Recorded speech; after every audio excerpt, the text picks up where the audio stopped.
campanha.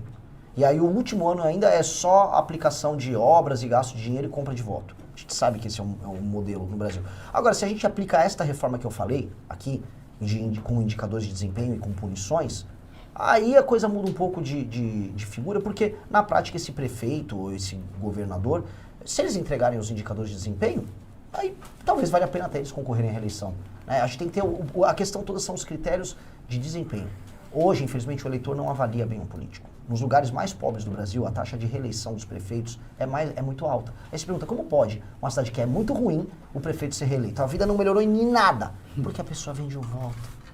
A pessoa ganha um emprego na prefeitura, todo mundo sabe que é assim. Então, a política é isso. A gente fica falando de esquerda e direita é só a casquinha do ovo. A política brasileira é compra de voto, cooptação. Essa é a regra no Brasil. E é isso que precisa acabar. Comentarista de eleição da Som Maior, advogado Pierre Vanderlinde. Tua pergunta, Pierre, fica à vontade.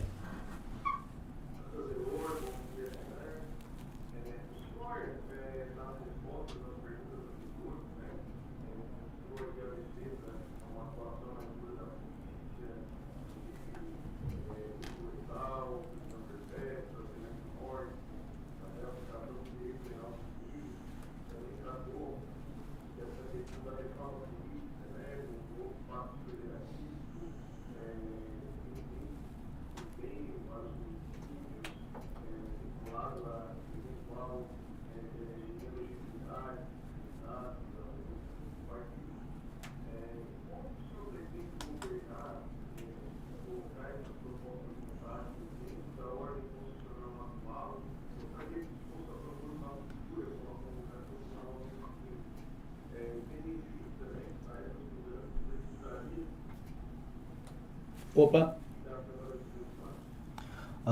Deu uma cortadinha, mas acho que entendi o espírito da pergunta. De maneira clara, a única coisa que demandaria uma alteração constitucional é se eu quisesse aplicar a pena de morte ou prisão perpétua, porque isso são cláusulas pétreas.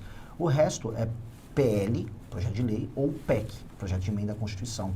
Coisa que, infelizmente, todos os presidentes têm que fazer. Tudo que envolva melhorar o desempenho econômico, alterar a forma como o Estado é conduzido, você tem que fazer PEC no Brasil. Isso é uma desgraça, herdada da Constituição de 88, que ela prevê tudo.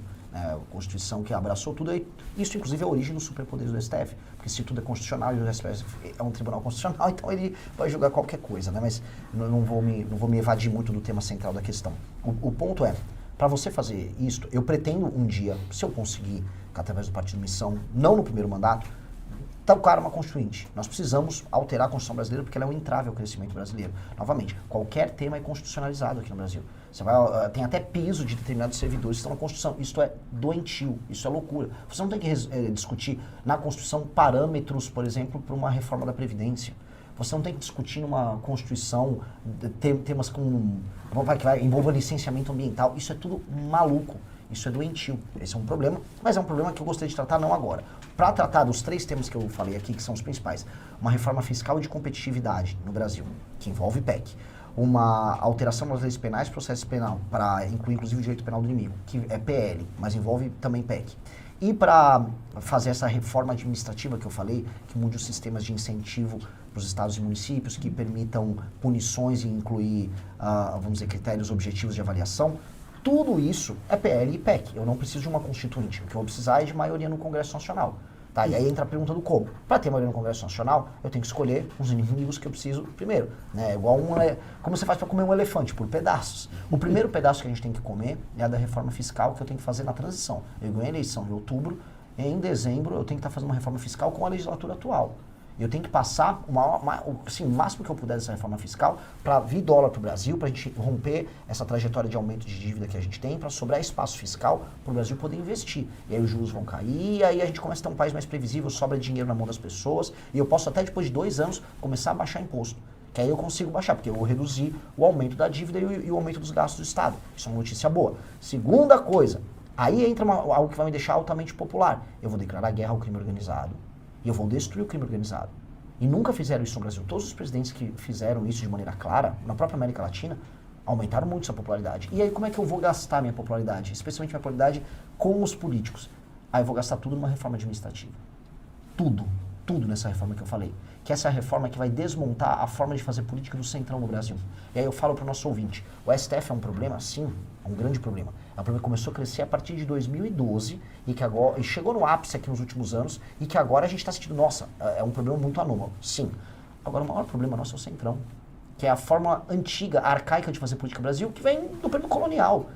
Inclusive o Centrão está sempre nos mesmos escândalos junto com o STF. Inclusive as nomeações do STF têm relação com o Centrão. Tudo isso está relacionado. Destruir o Centrão é mais importante do que... Ou melhor, destruir a forma de fazer política do Centrão é mais importante do que destruir a mentalidade da esquerda ou o próprio STF. Porque ele dá base para tudo isso. Ele dá base. O Maranhão, eu posso falar para vocês, é um estado socialista. E ele é um estado socialista sem precisar, em nenhuma medida, de ter um comunista administrando ele. Simplesmente porque o Centrão cria esse tipo de modelo de pessoas dependendo do Estado. Para você ter um negócio, tem que ter o Estado praticamente como sócio. Uma economia completamente baseada em dinheiro estatal. Isso foi criado pelo Centrão. O Centrão faz isso. O Centrão é o grande inimigo. O Centrão é o grande traidor que destrói qualquer projeto político. Nós temos que mudar. Não, eu não vou sair prendendo pessoas do Centrão. Ainda que eu gostaria de fazer isso com alguns. Mas o que eu vou fazer é alterar o sistema de incentivos para que o próprio político do Centrão trabalhe direito. Esse é o jogo. Falamos várias vezes aqui do STF. STF hoje ele está politizado, porque lá ele tem nomeados do Lula, do Bolsonaro, acho que do Fernando Henrique ainda, porque os ministros do STF são todos nomeados pelo presidente da República, que indica para o Senado aprova ou não, e o presidente nomeia. Isso cria, ou tende a criar, uma dependência, uma relação dos ministros com o poder, com os políticos. Como é que tu avalia a possibilidade de mudar essa regra, fazendo com que os integrantes do STF sejam de carreira ou concursados? Veja só, eu não sou tão otimista com a ideia do concursado. Você tem dentro dos concursados, quando eles chegam em posições importantes, o lobby do judiciário, por exemplo, para o super salário. Não é isso que vai determinar se o STF vai ser bom ou ruim. Sabe o que vai determinar? É tirar os poderes do STF.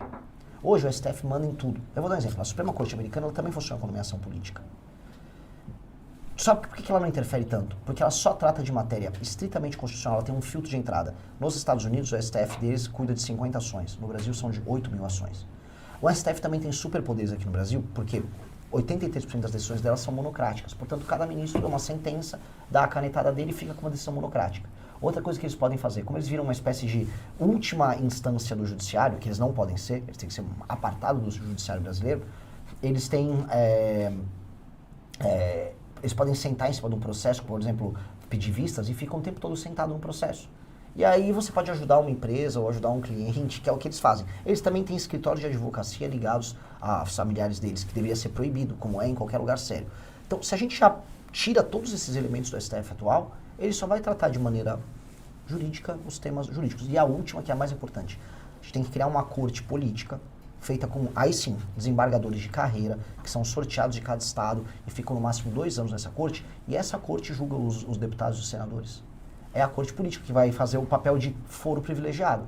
E ela, um deputado não pode ser julgado por um desembargador do seu próprio estado, pro bem ou pro mal, né? Tem que ser de outros estados. Essa corte não tem que ter nenhum tipo de influência política nela, é estritamente técnica, julgando casos criminais. E aí o que isso vai fazer? O STF não tem mais poder de mandar sobre Câmara ou Senado, portanto, quando o ministro não se comporta direito, o senador vai estar muito tranquilo em chamar ele e, inclusive, fazer o impeachment. Essa é a reforma que a gente precisa fazer para resolver o STF. Pergunta do consultor de investimentos, comentarista de mercado aqui da Rádio Som Maior, Arthur Lessa, fica à vontade, Arthur.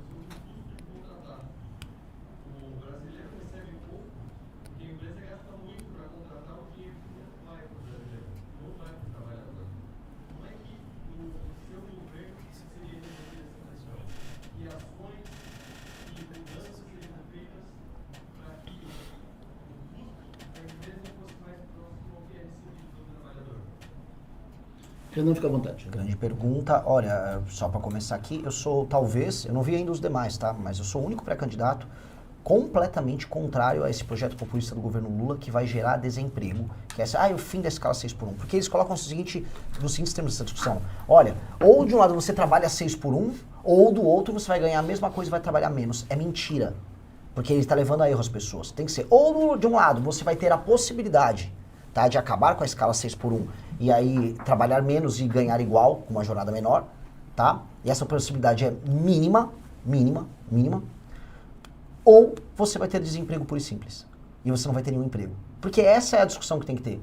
As pessoas muito provavelmente ficarão sem emprego, empresas vão aumentar os custos delas, empresas vão fechar, o Brasil vai perder competitividade em alguns setores industriais que ele faz parte das cadeias globais de produção e vai vir alguma empresa mexicana, alguma empresa chinesa, alguma empresa vietnamita, alguma empresa indiana e vai roubar os clientes dos brasileiros e o Brasil vai ficar mais pobre. Porque você não aumenta os rendimentos das pessoas se não aumentar a capacidade produtiva, a produtividade da economia brasileira. Ponto. Isso aqui é papo de maluco populista que o Lula está usando para tentar ganhar a eleição. Só. E a direita não tem coragem de falar isso. Inclusive vi o Nicolas, né, já ensaiando um voto favorável a isso. Ele falou assim, eu vou botar uma emenda que aí o governo vai ter que pagar para as empresas a diferença. Mentira, isso é loucura. Aí a gente vai quebrar as contas públicas só para atender o desejo populista do Lula? Isso é loucura. Então vamos lá, o que a gente tem que ter, e respondendo a tua pergunta, juntando esses assuntos. O modelo de contratação da CLT, que tem todos esses custos, ele é inviável. Nós temos que ter um novo modelo de contratação e uma cobrança, aí sim, dos impostos concernentes à INSS, que é o recolhimento, né?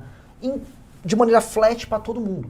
Ou seja, nós temos hoje um MEI que cobra menos, então a pessoa hoje faz um MEI e ela trabalha como MEI e ela paga alíquotas muito menores, na CLT ela paga muito alto. Em ambos os casos, em um dos casos a pessoa fica com a maior parte do dinheiro no bolso e no outro caso o Estado fica com a maior parte do dinheiro. Nós temos que criar um parâmetro menor, cobrando impostos menores, muito menores do que a CLT, em que seja fácil contratar, em que seja fácil você demitir uma pessoa, como é qualquer lugar do mundo, em que não tenha judicialização. Inclusive aqui em Santa Catarina, a gente voltou a ter hiperjudicialização na área trabalhista, porque começou a ter decisão de desembargador aqui, falando, não, você não tem custo sem entrar com a ação trabalhista novamente, ou seja, disparou, aumentou em mais de 15% as ações trabalhistas, tem que ter essa segurança jurídica. O modelo da CLT, se não abandonado, a gente vai ter que deixar ele num canto e criar um outro modelo de contratação simples e direto e igual e previsível que faça as pessoas trabalharem com muito menos custos. Aí o que vai acontecer? As pessoas vão naturalmente abandonar o modelo CLT para um modelo que, vamos dizer, o desconto dela, referente, por exemplo, ao INSS, que